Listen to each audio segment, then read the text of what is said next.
नमस्कार। दवाइयाँ में आपका स्वागत है। आज का जो हम लोग का एंटीबायोटिक है वो है सल्फर कंटेनिंग ड्रग जो सल्फोनामाइड क्लास से बिलोंग करता है। ये ब्रॉड स्पेक्ट्रम एंटीबायोटिक है। अलग अलग जगह पे इसका यूज करते हैं और सबसे अधिक इसका उपयोग होता है यूरिन ट्रैक्ट इन्फेक्शन में, जहां पर ये फर्स्ट चॉइस है। क्योंकि डॉक्टर उस समय जो फर्स्ट टाइम ट्रीटमेंट होता है जिसमें ये भी यूज किया जाता है उसको प्रिस्क्राइब करते हैं, जिसका नाम है आपको सल्फामिथोक्साजोल। सल्फामिथोक्साजोल कॉम्बिनेशन में भी यूज होता है और सिंगल भी यूज होता है, लेकिन जनरली ये कॉम्बिनेशन में ही यूज होता है।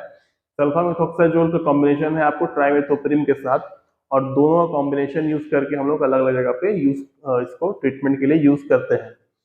तो अगर इसके मैकेनिज्म ऑफ एक्शन की बात करें तो सल्फामेथोक्साजोल जनरली बैक्टीरिया के अंदर फॉलिक एसिड के सिंथेसिस को रोक देता है। ये क्या करता है कि पाबा के साथ यानी पारा अमीनो बेंजोइक एसिड के साथ कॉम्पीट करता है। ये उसको मिमिक करते हैं, यानी खुद को ऐसा दिखाता है कि वो पावा है। और वो फिर जाके क्या करता है कि एक होता है डाइहाइड्रोपेटोरेट एंजाइम, ये उसके ऊपर जाके बाइंड कर जाता है, जो रिस्पॉन्सिबल होता है आपको फॉलिक एसिड का सिंथेसिस के लिए। पावा आपको प्रिकॉशर है, यानी स्टार्टिंग मटेरियल है डाइहाइड्रोफोलेट का सिंथेसिस के लिए, जिसकी वजह से फॉलिक एसिड बनता है। ठीक है, तो ये जब उसके ऊपर बाइंड करता है एंजाइम के ऊपर तो फॉलिक एसिड बन नहीं पाती है। फॉलिक एसिड नहीं बन पाती है तो बैक्टीरिया के अंदर फॉलिक एसिड का सिंथेसिस नहीं होता है और डीएनए आरएनए का सिंथेसिस नहीं हो पाता है, जिससे बैक्टीरिया ग्रोथ नहीं होता है और बैक्टीरिया डेथ हो जाता है, यानी बैक्टीरिया खत्म हो जाता है। इन्फेक्शन खत्म इस प्रकार से ये करता है। अगर फार्माकोकाइनेटिक की बात करें तो फार्माकोकाइनेटिक बहुत सिंपल सा है। इसको ओरल फॉर्म में लिया जाता है, बॉडी में आराम से एब्जॉर्ब होता है, पूरे बॉडी में डिस्ट्रीब्यूट है। सबसे अधिक इसका डिस्ट्रीब्यूशन किडनी में, प्रोस्टेट में, लंग्स में और स्किन में होता है। उसके अलावा इसका मेटाबॉलिज्म लीवर में होता है। हाफ लाइफ आपको 10 से 12 घंटा का होता है और यूरिन के साथ 80% ड्रग अनचेंज फॉर्म में बाहर निकलता है, 20% ड्रग मेटाबोलाइज्ड फॉर्म में बाहर निकलता है।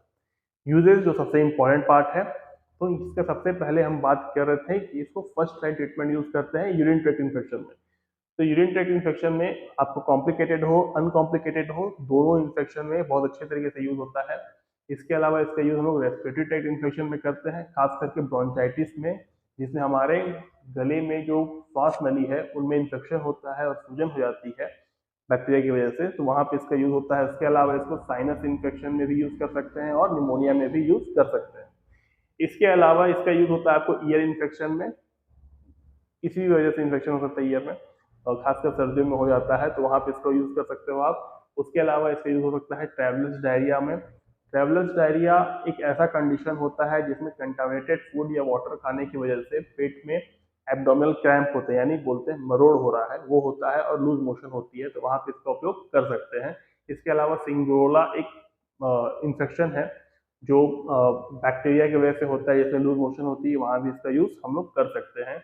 इसके अलावा एक बैक्टीरिया सोयल में पाया जाता है जो हमारे लंग्स को, ईयर को, नोज को अफेक्ट करता है, स्किन को अफेक्ट करता है, तो उस कंडीशन में भी इसका उपयोग कर सकते हैं। प्रोस्टेट इन्फेक्शन में भी इसका यूज होता है और इसकी इन्फेक्शन में बहुत अच्छे तरीके से काम करता है, जैसे सेलुलाइटिस हो गया, इम्पेटिगो हो गया, तो इन सब कंडीशन में भी इसका उपयोग आप कर सकते हैं।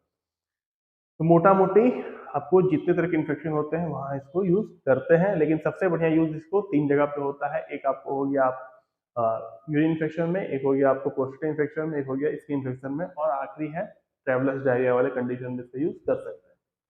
अगर इसके डोज की बात करें तो जनरली इसका जो कॉम्बिनेशन होता है उसका डोज होता है 800 mg आपको होता है सल्फामिथोक्साजोल का, और 160 mg होता है ट्राइमेथोप्रिन का। इसको दिन में 2 बार लेना होता है 3 से 5 दिन के लिए। अगर इसके साइड इफेक्ट्स की बात करें तो कॉमन साइड इफेक्ट है जैसे नोसिया, वोमिटिंग, हेडेक, डिजीनेस, कभी कभी एब्डोमिनल क्रैम्प हो सकता है। उसके अलावा कॉन्स्टिपेशन देखने को मिलते हैं, तो ये कुछ साइड इफेक्ट्स इसमें देखने को मिल सकते हैं, लेकिन जनरली देखने को नहीं मिलता है।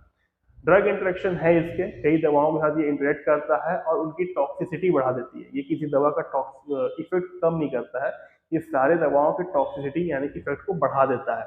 ठीक है, अगर मैं उनका नाम लूँ तो जैसे एंटी कोगुलेंट हो गया जैसे वार्फरिन हो गया, एंटी कन्वल्सेंट जैसे फेनाइट्रोइन हो गया, मेथोट्रेक्सेट हो गया, डायबिटिक्स हो गई।